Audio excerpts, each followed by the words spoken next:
on to the 10 mark. So, assess 2 likely benefits of debt relief to Angola. Refer to extract, please. Just given us the extract, let's have a look at it. Before looking at the extract, let's actually investigate the question, and I'm going to teach you a nice bit of exam technique here. So, assess 2 likely benefits of debt relief to Angola. Now, I'm not very good at geography, but if you tell me the country of Angola, I am probably, the first idea that comes to mind with regards to economics is that Angola is a developing country. Now, this helps me answer the question why, because it's a very broad question as of now without looking at the extract, but developing country and development is a topic in the spec. So now let's think what development links to. So the ideas coming in my mind are like things like Haradoma model, the savings gap, all that, and they would be really good for this question as well. But firstly, let's directly address the question. One idea I'm thinking, so basically, what happens if we relieve the debt of Angola, if we relieve the debt of a developing country? Of course, one massive problem in developing countries, and one of the biggest things we learn in the spec is poverty. It will surely alleviate the poverty in that country. And of course, with poverty in Edexcel, you do learn the 2 types of poverty, so relative versus absolute poverty. There's probably in a developing country a degree of absolute poverty. And why is debt relief going to help alleviate poverty? As it's all about opportunity cost. So instead of having to allocate those resources towards paying off the debt, they can now allocate those resources to maybe benefits, to maybe infrastructure spending, which will help alleviate poverty. And that is a great first point. And another one I could think about is just using the question. So the question is talking about debt relief in Angola. That means, of course, Angola is in debt. And if we're just talking about government finances as a whole, Angola's government finances are quite poor. Why? Since they're in massive debt, they've probably made some very poor decisions to put themselves into this debt. So now, if they are relieved of this debt, if they no longer have their debt, when we're now talking about their government finances, they're in a much better standing than they were previously. Why do government finances have any effect? Who do government finances influence? That is firms, that is investors, and even to a certain degree, consumers. As if, for example, if you think about foreign firms or just investors in that country, if they're looking to invest, if they're thinking to invest, and government finances are very poor, for example, the government has very high levels of debt, they're very unlikely to invest. It decreases incentive to invest due to lack of stability in the economy. Whereas if government finances are good, for example, they don't have very high levels of debt, it increases incentives to invest. Why? Because investors are more confident in the economy, there's more stability. Basically, for investors, they're less likely to lose out on that money. For example, if the government does not pay back the debt, we call that when the government defaults on their debt. And usually what is followed by when the government default on their debt is very harsh macroeconomic climate with things like currency crisis, which lead to all the money in the economy basically being worth nothing. And of course, investors do not want that, as they do not want the investment to turn sour and basically lose out on money. So a second benefit I would mention is it increases investor confidence, and you could even mention, if you want to, consumer confidence, since of course consumer confidence will also increase. And then it depends where you want to link this, and this would also increase FDI, as it still works exactly the same for foreign firms. As foreign firms, if they see a more stable economy, they are more likely to invest in that rather than a less stable economy, as there's less certainty in the future.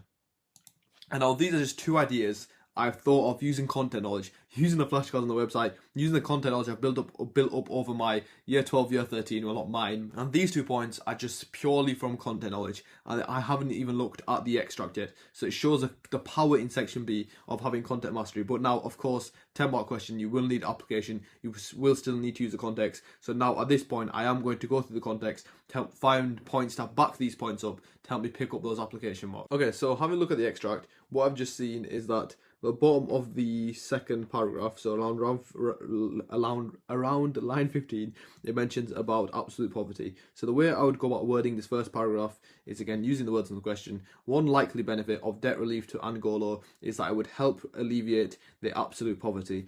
E.G. Over 17 million of Angola's population live in absolute poverty. By Angola's government receiving a debt relief, it means they would have the ability to reallocate their resources from spending on debt, from spending on those huge debt repayments, to now being able to invest into infrastructure, invest into the supply side of the economy if you really want, and definitely could. It does not take very long. You could draw a nice LRS diagram shifting LRS out, but they invest in the supply side of the economy to help alleviate the debt. You can even give an example, maybe investing in education, investing in apprenticeship schemes, whatever you want to speak about. And basically, as a whole, they can, instead of paying that money off, instead of using that money towards debt, they can now spend it on their own population. So one benefit is like a reduction in absolute poverty. Now, with regards to evaluation, I'm not actually going to take credit here. I've done this past paper, obviously, with many of my students, and one student gave me an evaluation point here that is absolutely out of the world, I believe, and it's a great evaluation point. And it goes, the way it goes is, however, in evaluation, it's not that mad of an evaluation point, but it's quite good. So, however, in evaluation, this depends on the degree of moral hazard, as, of course, debt relief means Angola are not facing the consequences of their actions. They're not facing the consequences of racking up this humongous debt. Therefore, it could lead to further problems in the future that as Angola in this moment have received debt relief, they may continue pursuing irresponsible, irrational decisions such as maybe taking out too many loans, as they have not faced the consequences of their actions. So great evaluation, and a really good one to even add to the add to flashcards. I believe there is now a flashcard on the website about the one evaluation for debt relief is moral hazard, but great evaluation for debt relief all the time is moral hazard, as the country does not pay the consequences of their actions, therefore it risks them doing it again in the future, which is of course linked. It's a massive link. The main time we do use moral hazard is the banking sector.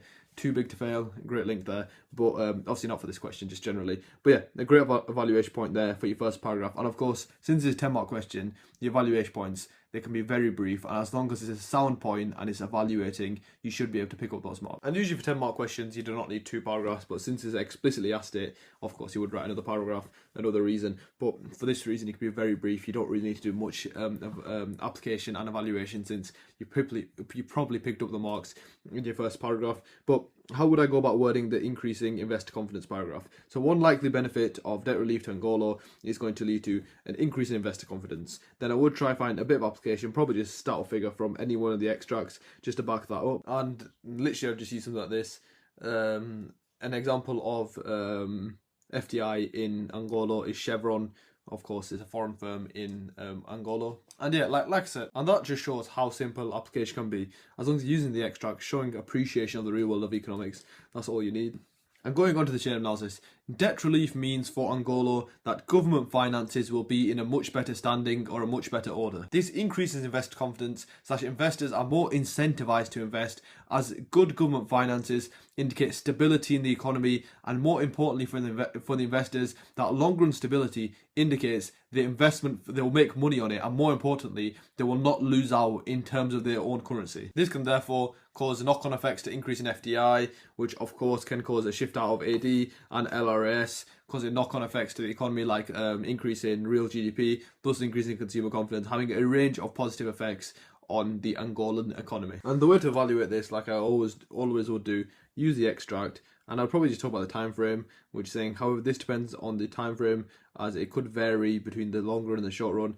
As if you look at the extract, even just here, line about 16, they're agreeing to take on even more debt and taking out even more loans. So even in the short run, they've received this benefit of debt relief. In the long run, due to the government are making the same decisions that got them, it's like almost relates to moral hazard, but they're making the same decisions that got them into this debt. It looks like in the long run, they will again be in debt, thus government finances will be worse off, thus limiting the improvements to investor confidence and improvements to increases in FDI. And also, I think a really simple point you can mention, just a history of Angola needing debt relief, or just a history of this country being in massive debt, could also de-incentivize investors, as they will obviously do the background check on the country. So just that history of being in debt could de-incentivize, could reduce investor confidence even in the future.